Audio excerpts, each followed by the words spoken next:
What happens after you have a collector? Today we're talking about caring for your collectors and what to do to make them a top priority. So now you've sold work, and what happens next? You have a collector, maybe your very first one. How do you care for them?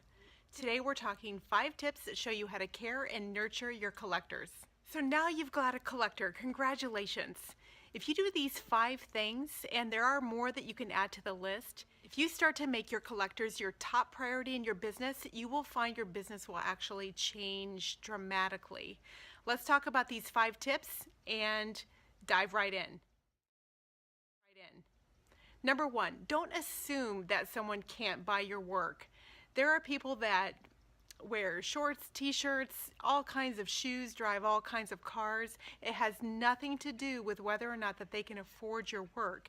If you pass a judgment or don't engage with someone because you have made an assessment on whether they're worthy or whether they can actually pay for your work that you have at a festival or at a gallery show, you may lose not only a great collector or a first-time collector, but you may also lose a friend or a multiple collector who ends up buying a lot of your work. Number 2, invest your time to educate someone. If they've come and they've engaged with their work, they may or may not buy that moment, but if you invest a little of your time to educate them in the process, show them about your work, tell them why you create what you do, and they'll be able to then see the real value of the work and the investment potential of your work. Number 3, start conversations up with your current collectors. If you have collectors who have bought your work and maybe you've never talked to them again, or you randomly see them at another event, you have a whole group of people who have already said yes to what you're doing. So leaving them there, wondering what's next, or forgetting who you are is doing not only yourself a disservice, but them, because they may actually love your work and love to maybe marry another piece to what they've already collected. So strike up a conversation with current collectors, get back in touch with them, tell them what you're up to, explain why you've been away and that you're just starting to get back in touch. Share with them what you're working on next, what new projects you have. Number 4, solve a problem. If you solve a problem that someone has when they're coming to start asking questions, engage with them and find out why they're looking for work. Did they buy a new house? Do they have a new room they've added onto their existing house? Are they getting a gift for someone who it's like a housewarming gift, or they're changing locations and their needs and sizes and colors have changed?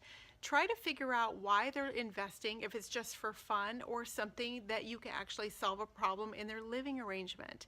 So once you understand more about why and how they're looking and what they're thinking, you'll be able to engage as a person with them and actually start to solve the problem for them and come up with ways to help them figure out what they need.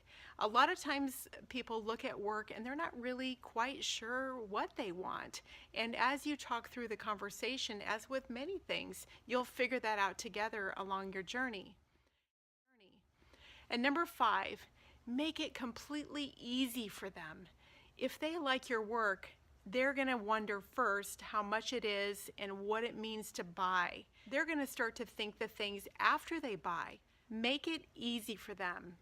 Once they decide to purchase your work, they want to know what's next. How do they hang the work?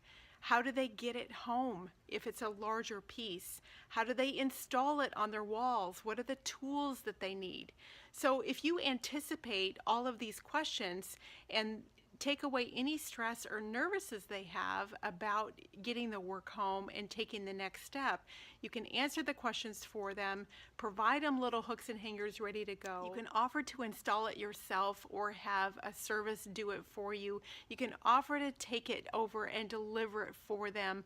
Little tiny moves don't take much of your time. You'll get to know the collector better. You'll be able to see your work and take photos of it hanging in their home. You'll make an instant friend because you've completely taken all of the worry and stress of buying a new piece of work off their shoulders, and they can simply enjoy it hanging on their wall. So I challenge you to choose one of those. Go over to the blog where I've put a link here in the description, and you can read more about this and maybe choose one of these things to start today with your own collectors. And that's what I challenge you to do. Choose at least one and do it.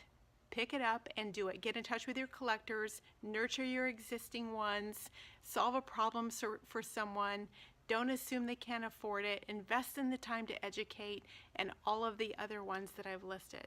Thanks for showing up. Subscribe and comment. Let me know how you treat your collectors if you have another idea or a question about them, and I will see you in the next video.